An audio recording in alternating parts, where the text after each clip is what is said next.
simplifying radical expressions. Radical expressions are just the a square root. Okay, this is the square root of AB. All right, we can break that down into the square root of A times the square root of B. Yeah. So the square root of 4 times the square root of 9, which would be the square root of 36, because 4 times 9 is 36. What is the square root of 36? 6. So see how we can combine these, right, and make it 6. Okay. Alright, question. So write this down. Was that Square root of 80. So I'm gonna break up 80. What can I break up 80 into? 10 and 8, but are either of those squares? what? 4 times 2 is 8. 40 and 2. 4, but is 40 a square? 20. 20 is a square? No. I don't understand it. Wait. What's a square? Is 9 a square? Yeah. 3 times 3, right? Is 16 a square? Yes. Yes. So we need to break it up into squares. Okay. 80, let's think about what goes into 80. I'm going to take 5 out. I'm going to say 5 goes into it. What would be left? 5 times 80 would be, or 80 divided by 5 would be what? Yeah, that. What would it be? What's 80 divided by 5? 16. 16, which is 16 a square root? Yes. Okay. It is, so I'm going to take the square root of 5 times the square root of 16. Okay. Which the square root of 16 breaks into the square root of 4 times the square root of 4, right? Yeah. 2. Okay. So then we break that up. What is the square root of 4? 2. What's the square root of 4? 2. What's 2 times 2? 4. So the square root of 80 can be broken down into 4 square root of 5. That's it. The reason I broke 16 down is to show you that it can be broken down into something else. Because what if it's something that can't be broken down into? All right, we want to make sure, we want to check it. Can this be broken down into something else? Okay. Let's do square root of 54. What goes into 54? 9 and 6, right? So square root of 9 times the square root of 6. What's the square root of 9? 3. So 3 square root of 6. Oh, you can do it like that? Yep. Why didn't we do that for the first one then? Because I was just trying to show you, you might have to break stuff down. If you just done 16 and 5, would that be? Yeah, we could have done square root of 4, right? Okay. But what if this was, let's say this was 20. Can we do square root of 20? No, but what can I break 20 into? 4 and 5, right? Can I do square root of 4? Yes. Right? Wait, so there are multiple answers you could have for this? Well, no, I'm saying if like 5 times 20 gave you 80, right? Then you look at like square root of 20, can I break that down? Okay, because something, you might not see squares pop right out at you. All right, so do the prime factorization, see what could be a square. Okay, No, we're gonna just have. let's do these. We're going to multiply these. Oh, we can't go back to simplify? So we have square root of 2 times the square root of 14. Are either of these squares? No. No, but what about 14? Can I break that down into something? Okay, 7 and 2. So square root of 2 times the square root of 2 times the square root of 7. What's the square root of 2 times the square root of 2? 2 squared, right? Or 4. So we have square root of 4 times square root of 7. What's square root of 4? 2. So 2 square root of 7. I kind of got lost right there. Okay, well, we'll do another I one. feel like we're doing a whole bunch of steps for no reason. Okay, well, you guys do this one then. Square root of 5 times square root of 10. 5, 2. 5, 2. Mm-hmm. Exactly what it is. Okay? Yeah, so that's what I'm saying. I'm like, Square root of 10, we can break down into square root of 5 and square root of 2, right? Yeah. All right, which we already have square root of 5 square root of 5 times square root of 5, which is square root of 25. Which was square root of 25? 5, so 5 square root of 2. I feel like that's definitely. Simplify, square root of 90, x cubed, y to the fourth, z to the fifth. So I'm going to break this down, okay, into the prime factors. 90, what will go into 90? 30 and 3. 30 and 3 are any of those squares? 45 and 2. 45 No. and 2. No, that doesn't. 45 and 2? Actually, it is one, okay? Because 45 is not squared, but what goes into 45? 9 and 5. 5 and 9, right? Okay. Okay, so we said 45 and 2, which square root of 2. Okay, 45 is broken down into square root of 9, square root of 5. All right, x cubed. What I'm going to do, I'm going to break that down into square root of x squared and square root of x. Okay, because remember when you multiply, you add bases. Yeah. Okay. Y cubed. Right. We can leave it as y cubed or not y cubed. Sorry, it's y to the fourth power. I'm going to do y squared times y squared. And then z to the fifth. So I'm going to do z squared times z squared times z. Why didn't you just cube one of them? Cubed one of them because you can't do cubed. You can't do square root of cubed. We need them broken down into squares. Okay, square root of 2. Can I change it? No. No. What about square root of 9? Yes, 3. Square root of 5? No. What's square root of x squared? X. What's square root of x? Just square root of x doesn't change, right? What's the square root of y squared? Y. Square root of y squared. Z squared. Z squared. And we can't do anything. So what we do is we combine everything that's like on top that's been square rooted. So we have 3, we have x, and we have y times y, which is y squared, and we have z times z, which is z squared, right? What's under the radical sign? What's under the square root? We have 2 and 5. All right, don't forget that one. We have x, and we have z, right? Hold on, where you find all those? Oh, were you just putting up This and this and this and this. That's the only thing left, which we can combine. So square root of 10 xz. So let's do square root of 32 r squared k to the fourth p to the fifth. All right, square root of 32. What can I break 32 into? 8, 4. 8 and 4. Okay, 16 and 2. I would do 16 and 2 Why? because square root of 16. It's 4. What else? What's the square root of r? Or well, let's just leave r squared like this. K to the fourth will be a square root of k squared and k squared, and then t will be a square root of t squared times the square root of t squared times the square root of t. All right. So what's square root of 16? Square root of r squared. Square root of k squared. Square root of k squared. Square root of t squared. And t, so everything that's left is 4r k squared t squared. What's left inside the square root symbol? We got 2, 2 and t. Man, this is easy. I got Okay.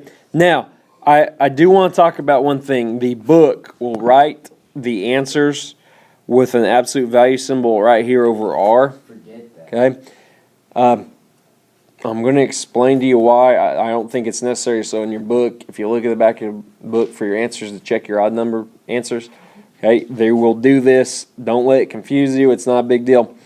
What they're saying is anything when it's broken down and it has an exponent that's odd, which is one odd. Yeah. Okay.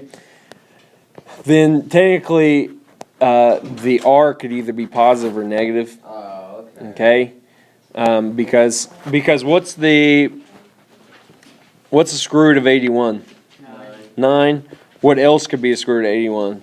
Nothing. How about negative 9? Oh, negative 9. Because what's negative 9 times negative 9? 81. 81. So the square root of a number could be positive or negative. So they say when the exponent breaks down into an odd number, so 1 here, okay, it could be positive or negative. So what they do is they put absolute value around it, okay, to make sure that it's positive. So if something broke down into like it was k cubed, okay, Cassandra, please be quiet. If it was broken into k cubed, that would need an absolute value around it because the exponent is odd, okay. That means k could be positive or negative. So it's not necessary, okay, but if you see it in the back of the book, don't be alarmed by it, okay. Let's do square root of 56, x, y to the 10, z to the 5th. 56, what breaks down into 56? 8 is 7, but there's no square root to that. 8 and 7, okay, We could break down which we could break down 8, right? and then 2.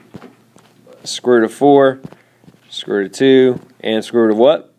1 and 2. 7, right?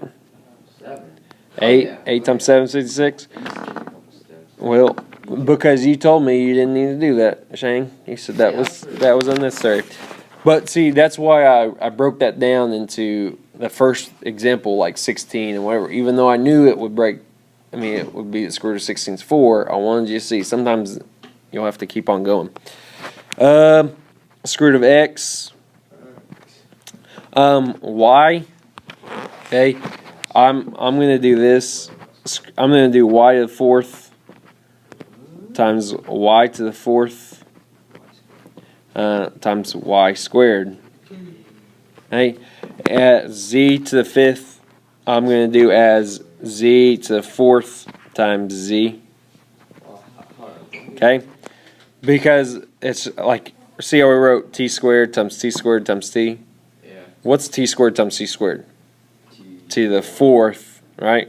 Which we'll show you in a second. What's square root of 4? 2. Square root of 2 we can't do anything to. Square root of 7 we can't do anything to. Square root of x we can't do anything to. What's the square root of y to the 4th? Y squared. What's square root of y to the 4th? What's square root of y? What's square root of z to the 4th? Z squared. Okay? Because if you look, remember how we combined these two t's and made t squared? Okay? Again, that was just an extra step that was not necessary. So we have we have y squared times y, which what would that give me? To the 5th. Right, remember, we multiply bases, so we add exponents. 2 plus 1 is 5. We have z squared. Under the radical sign is 2 and 7, which is 14. We have x, and we have z. There's our answer. Like I said, the homework, if you were to look this answer in the back of the book, it would have a absolute value around y to the 5th. Okay, because y to the 5th needs to be positive, right? It would come out negative. If you had a negative number, it would come out negative. But because it's under square root, it has to be positive. So that's why they would put a radical or a absolute value sign around it. Again, that's not necessary.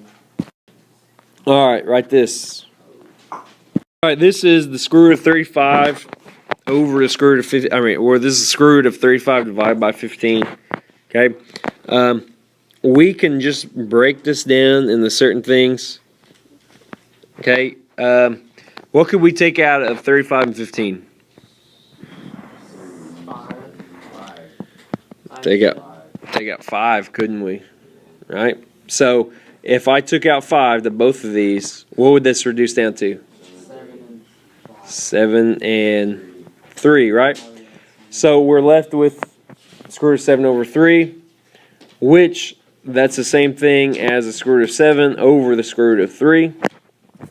Okay, which you cannot have the square root as a denominator. Okay, so what we call is called rationalizing the denominator. Okay, that means getting rid of the square root on the bottom side. You can't have it. So what we do is we multiply by the exact thing on the bottom.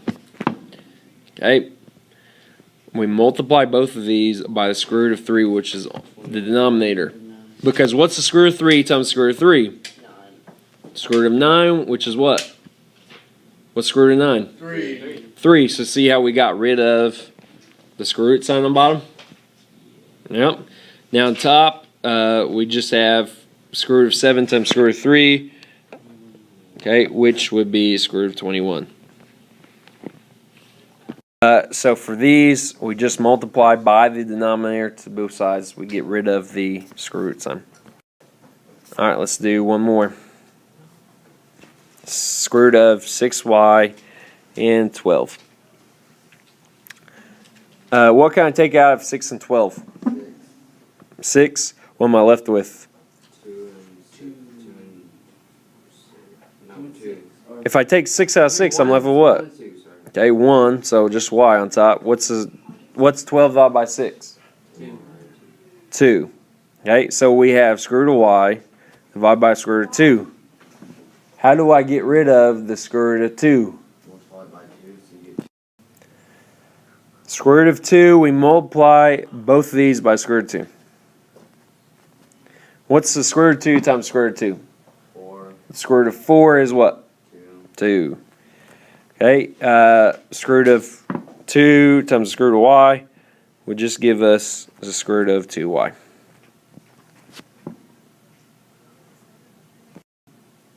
Alright, write this down. This is going to be a little different. Now, like before, we multiplied by what was on the denominator, okay, to get rid of the square root sign. But if I did that, would I get rid of the square root sign? No, I wouldn't. Okay, because if we foiled these, you would get 5 times 5, which is 25. You would get 5 times the square root of 2. If you took this, you get plus 5 times the square root of 2. Do they cancel each other out? No, they don't. So here's what we do instead.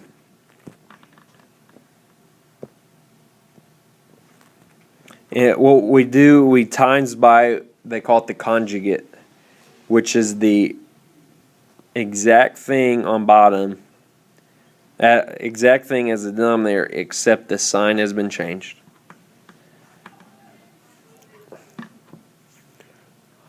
Okay, so the conjugate is just a different sign. Okay, now let's see if this works. What is 5 times, so foil this, what's 5 times 5?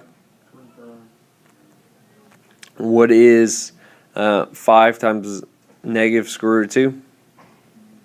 Negative 5 square root of 2, right? What is 5 times the square root of 2?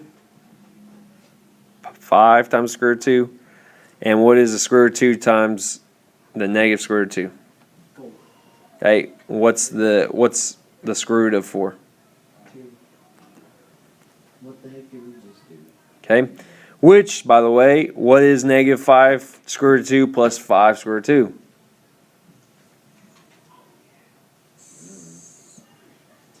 0. They cancel each other out. So we have 25 minus 2, which is 23 on bottom.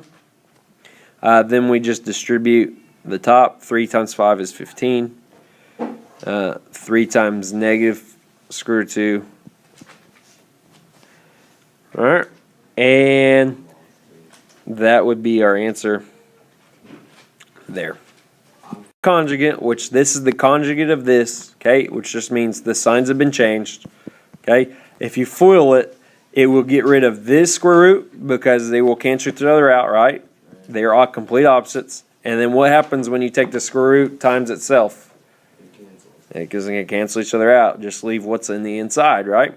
So there's your answer. One more. So I know you can do it. We have 7 over 3 minus the square root of 7. So I'm going to times by the conjugate. Someone tell me, what is the conjugate here? It's the same thing, except different sign. Okay, so what is it? 3 plus square root of 7. 3 plus the square root of 7. Remember, what you do to the bottom, you do to the top. Alright, so we FOIL it. We get 9. Okay, we get 9 is the first number. I know 3 times the square root of 7 and negative square root of 7 times 3 is going to cancel each other out, aren't they? Yep. What is negative square root of 7 times the square root of 7? No. 49. Well, it'd be square root of 49, which is what? 7. 7. It'd be negative 7. Subtract 7. Alright, That's easy. so that's what's on bottom. What am I going to put on top? 21 and times 49. No, 7 times the square root of 7, which is 7 square root of 7. Okay? You only multiply the things inside the radical sign if they're both under radical signs. So there's our answer. 21 plus 7 square root of 7 over 2. Easy enough, right? Here's your homework.